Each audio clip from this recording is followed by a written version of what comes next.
What's up, Renegades? I am Lupine Fiasco. This is your daily FaB gameplay, and today's game is against Azalea, Ace in the Hole.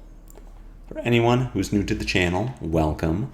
What we do here is review replays of games that I have played on Talishar.net days or weeks ago after enough time has passed that I lose my bias and can judge plays objectively.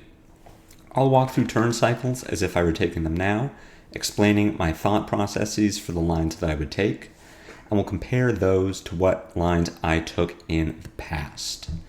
We can either learn from our mistakes or reinforce good play patterns. And the reason to do all of this is to improve, tighten, and optimize our gameplay in the future to walk away with that shiny, shiny cardboard.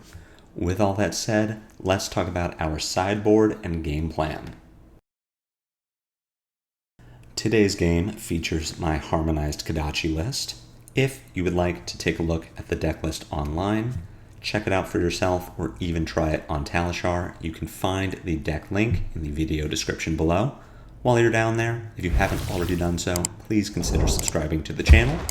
Subscribing is the best free way to support me and ensure that you are seeing daily FaB content in your video feed 5 days a week.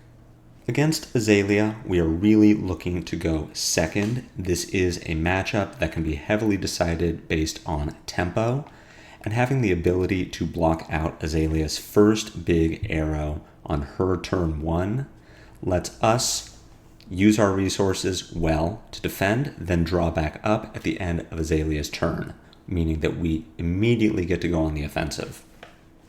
Going second in any matchup like Azalea, aggressive mirrors is a really good way to get early tempo without having to try all that hard. And we are going to go first. We did lose the die roll, but that isn't going to change how we sideboard. We would make these changes no matter what. And the changes I mean are bringing in our Emberblade and our Mask of the Pouncing Lynx. The reason we do this is that Azalea's entire game plan is disruption, and she wants to chain it together. But unlike Bravo, whose disruption can range from mildly annoying to absolutely devastating, Azalea's tends to stay on the higher end of that spectrum. Red in the Ledger and recurring Red in the Ledger over and over is Azalea's game plan into FaB, and if she can pull it off, it's very hard to trigger our Mask of Momentum enough times that we're getting more value from it than we would get from Mask of the Pouncing Lynx.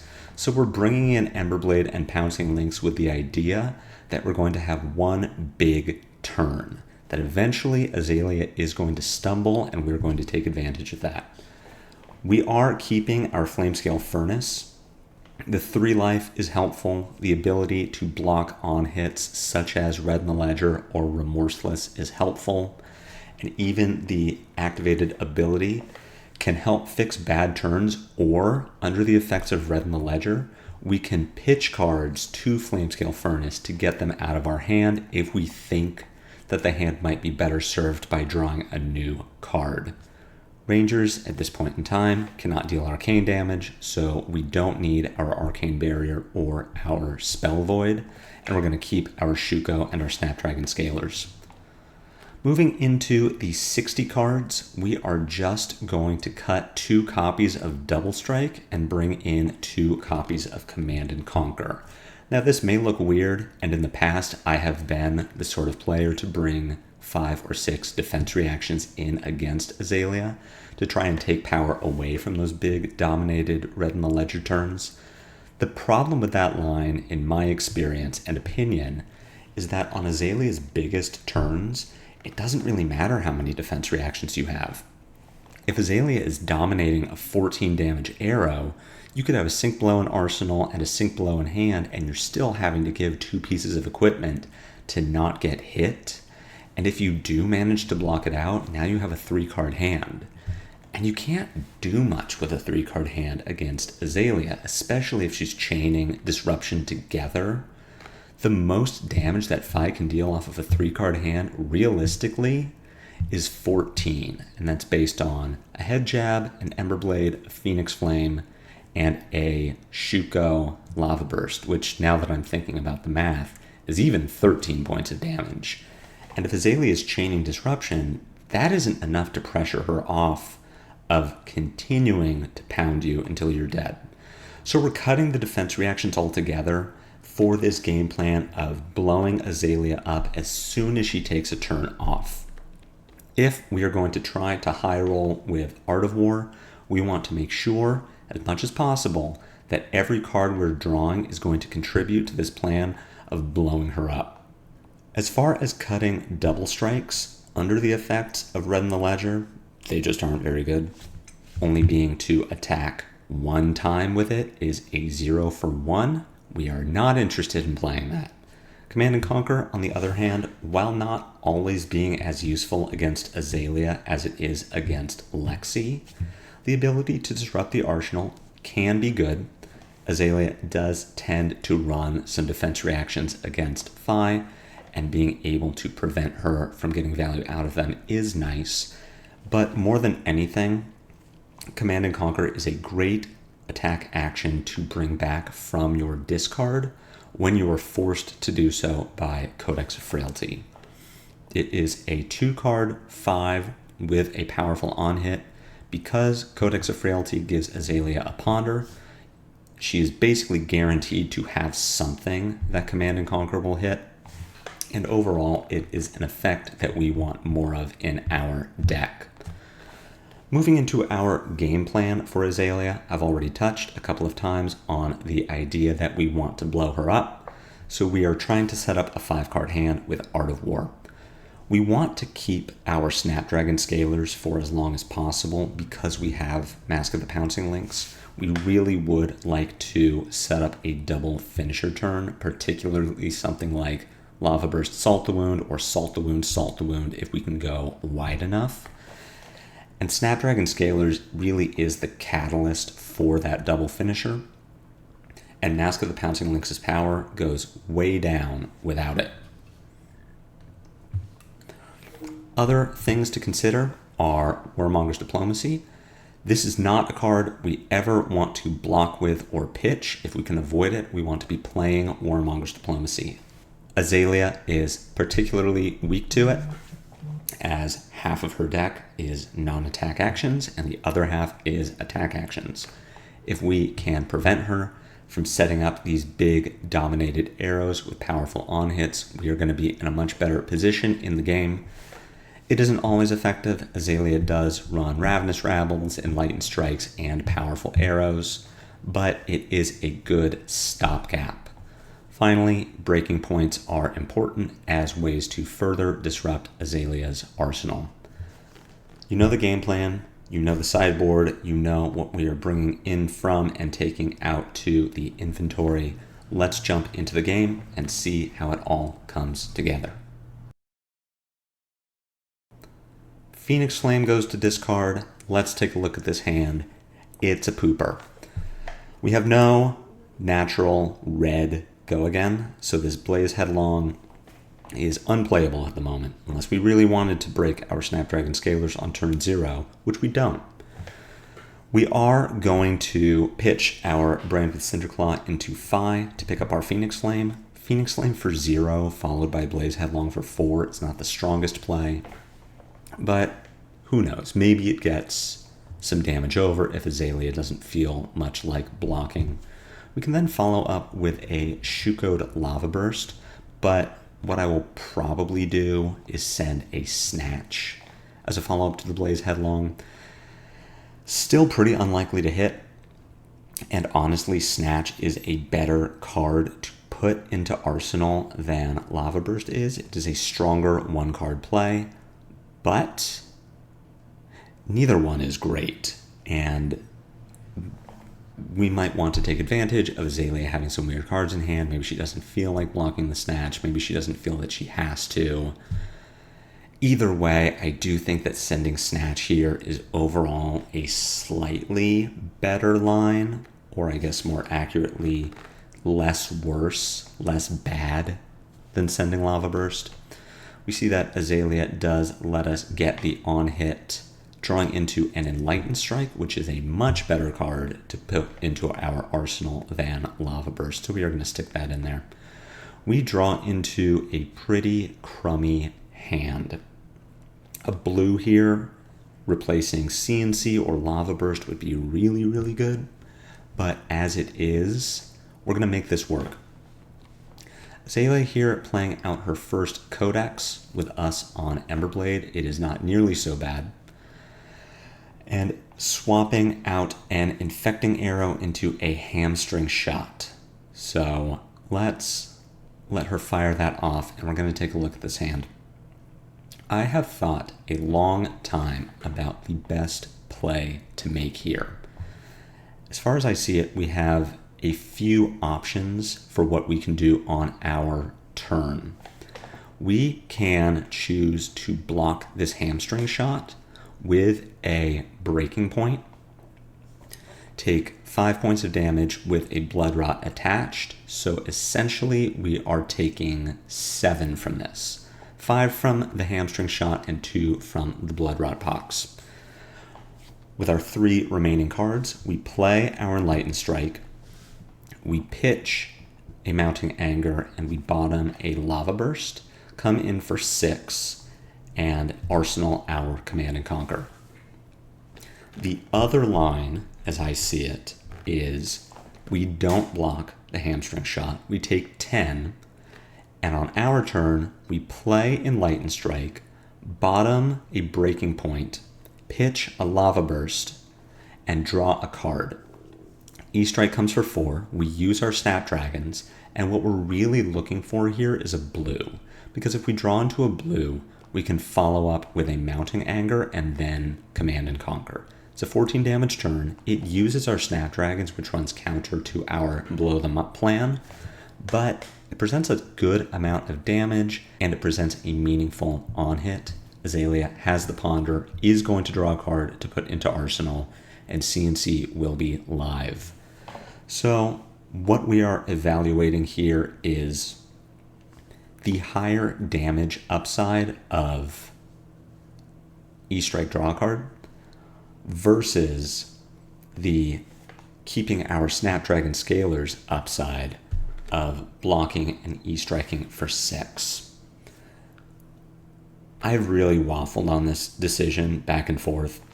I believe the correct line is to use Snapdragon Scalers, and I believe it's correct because the FaB versus Azalea matchup tends to go pretty quick. We do not want to end the game with our Snapdragon Scalers, because if we end the game with our Snapdragon Scalers still available, we probably lost that game. So with that said, I believe the correct line is to not block this Hamstring Shot. We take 8 with 2 on the back end and go into our turn. The mistake that I'm going to make here is that I am not going to keep my Mounting Anger. I am bottoming it to Enlightened Strike. And the idea I think I had is that Breaking Point is such high value in this matchup that I want to have it available to play. The problem is we don't have a way to play it. We don't have our Snapdragon Scalers, so we can't Breaking Point and Command and Conquer in the same turn. And without Kodachis, we don't have a way to put enough links on the chain. So this Breaking Point really was just a worthless card. It should have been pitched or bottomed to the E-Strike, and we should have kept our Mounting Anger, which is a much better card to have in our arsenal at the end of the turn, with it being a Draconic starter. We draw into a Ronin Renegade, which again, even better than Mounting Anger for our purposes. If we draw into an Art of War, or a way to utilize our Mask of the Pouncing Lynx, we want to have a 0-cost starter available, because that is going to give us more resources to work with for our Emberblade or our FaB activation. But we immediately pitch it to Flamescale Furnace. And I don't know why I thought that was a good idea. And I'm telling you now, it was a bad idea. We should have kept either starter. And you might look at this and say, well, we have this Breaking Point, and Breaking Point is a high value card against Ranger. We'll set it into Arsenal. We draw into a 5-card hand, but it doesn't have Go Again, and we don't have a way to give it Go Again. And if we had our Snapdragon Scalers, maybe I would be more excited about having this Breaking Point, but as it is, it doesn't work with our Mask of the Pouncing Lynx Art of War Blow 'em Up plan. And with our hand here, we get to do that plan. So overall, just bad decision making from me, and I can track my thought process for why I thought it was a good idea, but I was wrong then, and it is wrong now. That all being said, Azalea sends damage our way. There is no disruptive on hit to this damage. Yes, we are Seek and Destroyed, but we are going to get to play out this entire hand. And it starts with playing an Art of War, pitching a Soul Beat Strike, and banishing the other Soul Beat Strike. We're doing this first because I want to see what we draw into before I make any decisions on how to play or not play this Rising Resentment. But as it is, it doesn't matter. Between Rising Resentment or Bittering Thorns, it doesn't particularly matter which one comes first. If we had a way to play out this Blaze Headlong with Go Again, then Rising Resentment has the potential to make Bittering Thorns free, and that's relevant. But as it is, between Rising Resentment and Bittering Thorns, I don't believe it matters which one comes first. We can send our Rising Resentment just to see what Azalea does. We can also send Bittering Thorns. The Bittering Thorns on hit is going to give our next attack 1 point of damage. I believe sending Rising Resentment here is the better line. That 5-5 between Rising Resentment and Blaze Headlong is better than 4-6, 6-4 in this case. As far as breaking Mask of the Pouncing Lynx, it is something I want to do, but because we don't have Snapdragon Scalers, we are going to grab a Double Strike. Double Strike here is a 5 damage Pouncing Lynx, which is the most we can hope for without a Lava Burst or a Salt Wound, and without a way to pick up and play our Phoenix Flame. I am happy to play out the Double Strike. We get our Shuko trigger, and we just play out this entire hand. This is a situation where I do think that Soaring Strike is better than Bittering Thorns, where if we had been able to play Soaring Strike and pick up our Phoenix Flame, we lose the point of damage from our Bittering Thorns, but we gain 2 points of damage from Phoenix Flame. So that would have prompted Azalea to do something, to block with something on her turn. As it is, the real culprit of this turn was Breaking Point in Arsenal. If that Breaking Point in Arsenal was a Ronin Renegade instead, we easily send 6 or 7 more points of damage, because now we can pick up our Phoenix Flame. Now we can grab a Salt Wound or a Lava Burst with our Mask of the Pouncing Lynx. Now our Rising Resentment on hit is active and can banish Bittering Thorns. Our turn really just accelerates in power with a Draconic starter in Arsenal, and especially a 0-cost Draconic starter, and just tanks for being something that doesn't have Go Again. So we did a ton of damage. We take Azalea to 1. If we survive this turn and manage to keep a couple cards, then we are in a very strong position. But with just a few slight changes of decision on the previous turn or the turn before that, Azalea would be dead. This game would be over. Azalea would have had to give us multiple cards from hand to still be at 1. And then what does she do on her turn? Just lose. As it is, Azalea activates Tunic, activates Death Dealer, is going to fix the top of her deck. Bracers of Belief is on the table here. Ravenous Rabble revealing Drill Shot, and if we believe that Azalea might activate the hero power to put this drill shot into arsenal with dominate, we should be blocking with Flamescale Furnace here, just to make sure that we get our value from both halves of the block.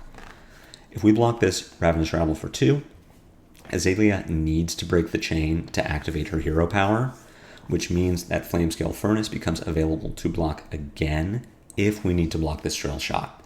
If we save our Flamescale Furnace to block the drill shot and the drill shot hits, drill shot puts a battle-worn counter on Furnace. Temper now activates, destroying the Furnace. But if Furnace already has a battle-worn counter by the time it blocks drill shot, then the drill shot on hit is worthless. So you're going to see me not block here because we're at 15. This Ravenous Rabble is not presenting any sort of on hit. My thought being I want to save this Furnace to stop whatever on hit is coming. But we've seen what on hit is coming. We know that a drill shot is going to be the play here, so we should have blocked.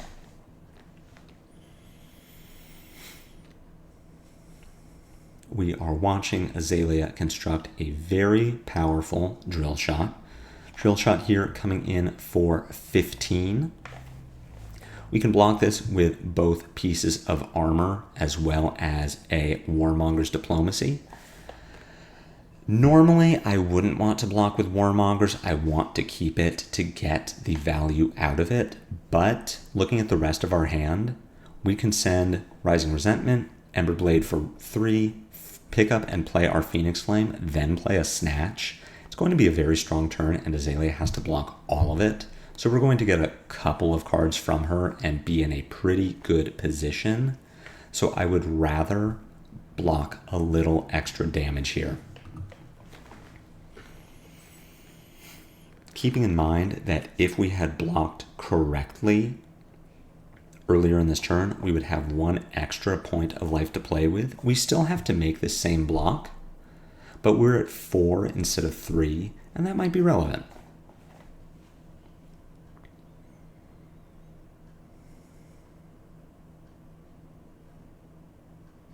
We'll make the play I said: Rising Resentment, Searing Emberblade, Phoenix Flame, Snatch. Likely to get at least 3 cards from Azalea's hand. She does not have Tunic available, so she could blind Azalea potentially, but we are not looking at playing something like a Ravenous Rabble from Arsenal, then activating Death Dealer, then being able to fire an arrow. Looking at probably just 1 attack on this turn.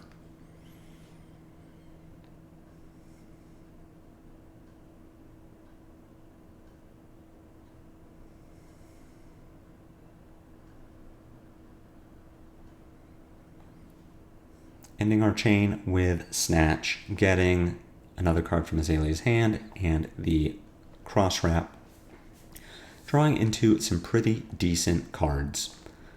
Azalea flips into a Ravenous Rabble. Ravenous here coming in for 4. We do need to block this, keeping in mind that this last card in Azalea's hand could be very, very strong. Could be a Codex, could be another Ravenous Rabble, but as it is, just looking at what we have available, we're going to block this with Enlightened Strike. Between our Rabble, our Bittering Thorns, and our blue, we can send a potential 11 points of damage here. And that is just going to be good enough. Azalea passes the turn, arsenals a card, and we can proceed to very likely win the game. It isn't a guarantee, but we are probably going to get 4 cards from Azalea here. If whatever is in Arsenal is not a defense reaction, then she probably doesn't get a turn, and we can just win the game. Following our Bittering Thorns with Ravenous Rabble for 4, Azalea blocks for 3 and packs it in. So I thought this was a really good game. 1, because we won, and that's always great. 2, because that Enlightened Strike play was just really interesting for a lot of reasons. It was interesting in the moment for how do we block this hamstring shot? Do we want to use our Snapdragon Scalers this early? It was interesting to see how the decision to pitch our starters and keep our finishers affected the next turn, which happened to be the big Art of War turn that we wanted to win the game. Because of how much less power that turn had based on limiting what we could find with Mask of the Pouncing Lynx. Being able to find a 5 damage double strike is good, and it did enough to put us in a winning position, but it could have done so much more had we not needed to account for Breaking Point not having Go Again. So these are the small decisions that can really snowball in a game of Flesh and Blood. Even in a game as fast as this. This game went 5 turns, but we can still trace back 3 of them to see, wow, where did we almost lose? Where could we have won on the spot, but instead we really had to sweat and grind for this win? These are the sorts of things that I am trying to think about and trying to improve in my own play, and hopefully you can take my experiences and improve them in your play as well. I hope you enjoyed this video. If you have any questions or feedback from me, my comment section is always open. I love hearing from you all. I love engaging with the community. If you thought this video was helpful, if you liked watching it, or if you just enjoy seeing my little second place ProQuest trophy back there, smash that like button for me. I will be back tomorrow with more daily FaB gameplay. I am looking forward to seeing you then, and until then, take care.